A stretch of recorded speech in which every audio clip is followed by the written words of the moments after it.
Менің әйгерім атты қайын әпкем жаны жайсаң, қой аузынан шөп алмас жан. Жүрегі сондай кең, ешкімге ешқашан жоқ деп айта алмайды. Бұл жанындағыларға жақсы болғанымен, өзіне әрдайым кедергі келтіреді. Өзінің қалауын ашып айта алмайды, біреуді ренжіткенше өзі іштей қайран қалып отыруды жөн көреді. Қайын әпкем бүгінде ажырасқан, қазір бізбен бірге тұрады. Кейде бір жаманға бір жақсы деп жатады ғой, оны сол күйеуінің мінезі шыдатпады. Әйгерім соның кесірінен тұйықталып, өз-өзіне сенімсіз болып қалған сияқты. Бір күні сол әпкеммен оңаша қалып, таңға дейін әңгіме айтып, ішкі сырын білудің реті түсті.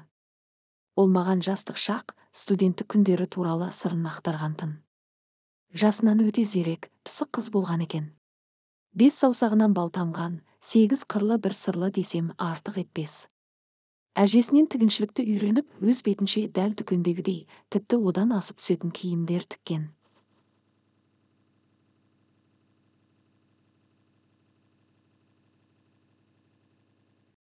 Құрбы-құрдастарынан әрдайым әдемі бейнесімен ерекшеленіп жүреді екен.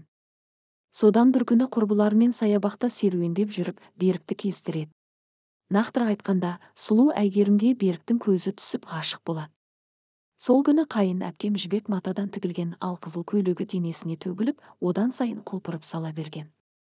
Етегі соққан желмен бірге бұралаңдап, жас қызды біраз әуреге салса да, нәзіктігі мен сымбатын одан әрі аша түскен.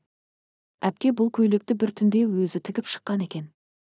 Осылайша екеуі бір-біріне деген ғашықтық сезімін жасыра алмай, жасырын кездесіп жүріпті. Білетіндер екеуін қыз Жібек пен Төлегенге теңепті. Араға көп уақыт салмай Берік әйгерімге сөз салады. Той күні белгіленіп, екеуі дайындыққа да кірісіп кетеді. Сол кездерде әйгерімнің құрбысы Ақмарал одан сол бір сәттілік көйлегін сыйлауды өтінеді. Сендегідей бақ бізге де жұғысты болсын. Мүмкін мен де тұрмысқа шығып кетермін деп, қалжыңдай отырып, ниетін білдіріп қалған. Әлі тойы болмаған әйгерімнің бұл сөзге аса іші жылымай, ойына күдік алып қалады.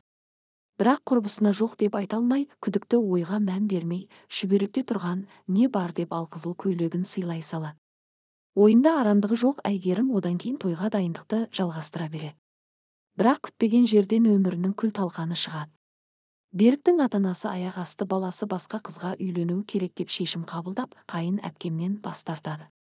Қырсық шалғанда сол жылы ата-анасының үйі конфескеге алынып, отбасымен талай қиындық кешеді. Мұның бәрі біртүрлі қызық әрі қорқынышты көрінеді. Сөйтіп жүргенде арада біраз уақыт өтіп кетеді. Әйгерім өз-өзіне келіп, іштегі сырын ақтармақ болып, құрбысына хабарласса, қоңырауына жауап бермейді. Ақмарал елден жырақ, шетелге көшіп кеткен екен. Ауылдағылардың айтуынша тұрмысқа шығыпты. Ал әйгерім болса, Беріктен кейін ұзақ жылдар бойы ешкімді кезіктіре алмайды. 5 жыл өткенде әлгі күйеуімен танысып, жасы келген соң, амалдың жоғынан тұрмысқа шығуға келісімін береді. Күйеуі Қаныпезердің өзі болып шығып, аузына келгенді оттап, әпкемді балағаттап қалудан тайынбайтын. Оның үстіне бала да сүйе алмады. Осының барлығы әйгерімнің жүйкесін қатты жұқартып жіберді. Шынымды айтсам, ажырасып кеткені дұрыс болды. Меніңше, әрбір әйел бақытты болуға лайық. Сол күні қайын, ең қызығы, әлгі Ақмарал басында тек қана көйлекті сұраумен шектелмепті. Ол бүгінгі дейін Еуропада өмір сүріп, елге қайтып келіпті. 2 ұлы, күйеуі бар.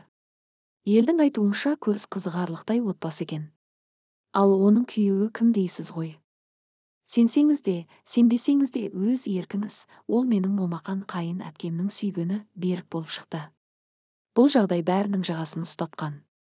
Тіпті бұл әйгерімнің түсіне үш ұйықтаса да кірмеген шығар. Осының барлығын әпкенің аузынан естігенде бір таңғажайып түс секілді көрінді. Сол түннен кейін мен оны одан әрі құрметтей бастаған секілдімін.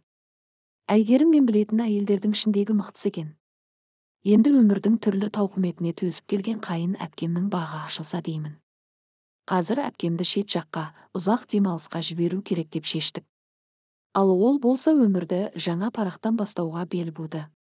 Әпкеміздің тұлға биіктігі соншалықты Ақмарал мен Беріктің махаббат оқиғасын сұрастыруды жөн көрген жоқ. Жабулы қазанды жабық күйінде қалдырды. Осыдан кейін адамның ниеті мен пиғылы, әрбір заттың энергиясы өмірімізге әсер ететіндігіне, әлемде бақтың басқа біреуге көшіп кетуі сынды тылсым дүниенің бар екендігіне көзім жетті. Ғаламдағы күн сайын орын алып жатқан оқиғалардың тегіннен тегін болмайтынына кәміл сендім.